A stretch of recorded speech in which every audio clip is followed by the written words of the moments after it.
미드전이 업데이트 소식을 전해드리겠습니다. 네, 4일 만에 또 업데이트 소식이 있는데요. 보따리를 하나하나씩 푸는 것 같은 그런 느낌이 듭니다. 네, 오늘은 한 가지 사항이라서 금방 내용이 정리가 될 것 같은데요. 같이 한번 살펴보겠습니다. 자, 내용 보면 이런 버튼이 생겼고요. 자, 방향키죠. 위아래, 옆으로 이렇게 방향키가 생겼고요. 자, 그리고 나서 이 방향키를 사용하기 위해서는 리믹스 모드가 켜져 있는 상태여야 돼요. 그래서 세팅에서 이런 모드를 켜준 상태에서 이 기능을 활용해 볼 수 있겠습니다. 네, 그리고 나머지는 하면서 설명을 드릴 수 있는 부분이기 때문에 여기서 넘어갈 수 있도록 하고요. 이 어나운스먼트 들어가면은 내용을 알 수 있기 때문에 자세히 한번 살펴볼 수 있도록 하시기 바라고요. 이번에 변경된 것이 펜 기능이에요. 줌아웃 기능에서 확장되었다고 보시면 되는데요. 자, 여기 쇼케이스가 있어서 한번 들어가 보면 이렇게 파나로마 같은 사진이 만들어지는 것을 확인할 수가 있고요. 이런 기능을 담당하고 있구나, 그런 것도 엿볼 수가 있습니다. 아마 이 가운데 사진에서 이렇게 쭉쭉 늘어났겠죠. 자, 이거를 오늘 해볼 건데요. 특별히 오랜 시간이 걸릴 건 아닐 것 같아서 이런 개념만 알고 계시면은 금방 또 적응하셔서 사용할 수 있을 것 같습니다. 이렇게 다른 사람 거 살펴보는 것도 재밌죠. 일단 저는 이제 테스트를 해본 결과를 또 보여드릴 수 있도록 할게요. 자, 만드는데 좀 시간이 걸리기 때문에 미리 만들어 놓은 것으로 설명드릴 수 있도록 하겠습니다. 자, 이거를 만들었어요. 저번에 이걸 만들었는데 이 그림을 업스케일 한 이후에 이런 변수들이 생기는 건 이제 알고 계시죠? 여기에서 이제 펜 기능이 더 생기게 된 겁니다. 이 화살표가 나와 있고요. 내가 원하고자 하는 그런 이미지 방향에 따라서 클릭을 해주면 그 방향대로 이미지가 더 채워지는 그런 현상을 맛볼 수가 있고요. 여기는 이렇게 좌측에 확장을 했죠. 만약에 우측에 확장을 하고 싶을 때 클릭하게 되면은 이렇게 리믹스 모드가 뜨는데요. 먼저 이제 프롬프트가 생성되었던 게 그대로 뜨지만 여기서 또 변형을 가해줄 수가 있어요. 그런데 이번에는 프롬프트 추가나 삭제 없이 진행하는 그런 루트를 보여드릴 수 있도록 하고요. 자, 이제 좌측에서 진행했을 때 이렇게 좌측 공간이 만들어졌습니다. 그쵸? 그리고 나서 이제 마음에 드는 것을 업스케일을 또 해야 되죠. 그럼 업스케일을 한 이후에 또 이쪽 오른쪽에 또 만들고 싶다 했을 때 이걸 클릭해서 그대로 진행을 합니다. 네, 그렇게 했을 경우에 오른쪽 공간이 이제 만들어졌죠. 네, 이거는 뭐 쉬운 개념이니까 그대로 이해하실 수 있을 거예요.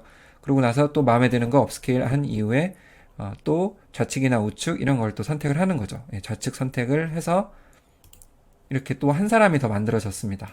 여기는 프롬프트 변경 없이 그대로 진행하다 보니까 또 다른 인물이 나왔습니다. 여기. 네, 그리고 나서 또 오른쪽 진행을 하죠. 그리고 오른쪽 인물이 또 나왔죠. 이렇게 오른쪽 인물 나오고 계속 이제 예상해 볼 수 있겠죠. 좌측 좌측 우측 우측 할 때마다 인물이 하나씩 이렇게 생성이 되겠죠. 예, 점점 이렇게 사진은 길어지고 파노라마 사진이 만들어지는 거죠. 자, 이렇게 세 명이 만들어졌고요. 여기서 보면은 아까 같은 경우는 다시 올라가서 4개의 버튼이 있었는데 한번 방향성을 정하면은 그 방향으로밖에는 못 갑니다. 만약에 위아래로 방향을 정하게 되면 위나 아래 이렇게 해서 계속 확장을 할 수 있고요. 그렇기 때문에 가로, 세로를 한꺼번에 할 수는 없습니다. 네, 그런 특징을 알아주시면 되고요. 자, 이렇게 해서 쭉쭉 갔을 때 인물이 계속 생성이 됩니다. 많아지죠? 이렇게 많아지고 정말 길어졌습니다. 네, 이번 펜 기능에서는 이렇게 길어진다 하더라도 이미지가 이게 1024가 되는 게 아니라 더 늘어납니다. 그래서 뭐 2048, 또 4096 이런 식으로 계속 늘어나기 때문에 더 큰 이미지를 보실 수가 있고요. 예를 들어 하나를 보여드릴게요. 자, 하나 뽑아봤는데 보면은 4080에 1456 그런 해상도를 갖고 있는 사진이 됐죠. 그러니까 굉장히 큰 이미지가 만들어졌습니다. 이렇게 해서 펜 기능을 간단히 알아볼 수 있었고요. 그리고 세로로 확장하게 되면 뭐 탑 같은 것도 한번 만들어 보면 재밌을 것 같습니다. 네, 그럼 이제 또 다른 경우도 한번 살펴볼게요. 자, 이것도 만들어 본 건데요. 일단 이렇게 아이언맨을 하나 만들어 놓고 나서요. 그 다음에 이제 또 확장을 하는 겁니다. 이것도 역시 왼쪽 오른쪽 확장을 할 거고요. 자, 왼쪽부터 시작해서 하면은 자, 그대로 이렇게 나오게 되죠. 그 다음에 오른쪽도 확장을 하고, 자, 여기서 이제 심심하니까 인물을 하나 또 추가를 해보는 겁니다.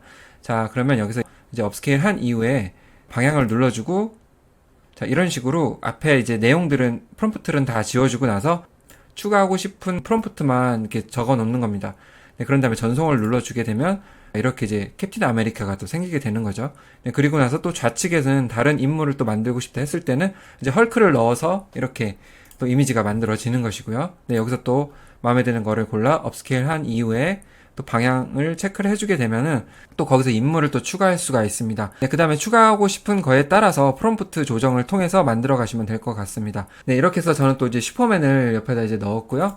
그리고 또 좌측에는 배트맨도 한번 넣어보는 그런 과정을 거쳐봅니다. 네, 이런 식으로 해서 프롬프트를 앞에 걸 지우고 추가하고 싶은 것만 이렇게 선택을 해서 확장을 해주면은 이렇게 또 재밌는 그림이 만들어지는 것이고요. 자, 이렇게 봤을 때 하나의 이제 히어로들의 파노라마 사진이 완성이 되었습니다. 아까 설명드렸다시피 이렇게 계속 확장이 되다 보면은 이미지 사이즈가 크기 때문에 생성 속도도 조금씩은 느려지는 그런 느낌이 있고요. 그리고 만약에 여기서 나는 이제 사각형 툴로 만들고 싶다 했을 때 메이크 스퀘어를 누르면 되잖아요. 근데 이거 누르게 되면은 다시 이미지는 1024로 줄게 됩니다. 네, 이런 특징이 있으니까 참고해 주시고요. 자, 이러한 오늘의 펜 업데이트를 가지고 한번 미드저니 사용하시는 분들은 재밌는 작업을 해보시면 좋을 것 같습니다. 정말 짧게 끝나는 거니까 여기서 이제 마무리를 하고요. 비가 많이 오니까 또 조심하시고요. 좋은 하루 되시길 바랍니다. 감사합니다.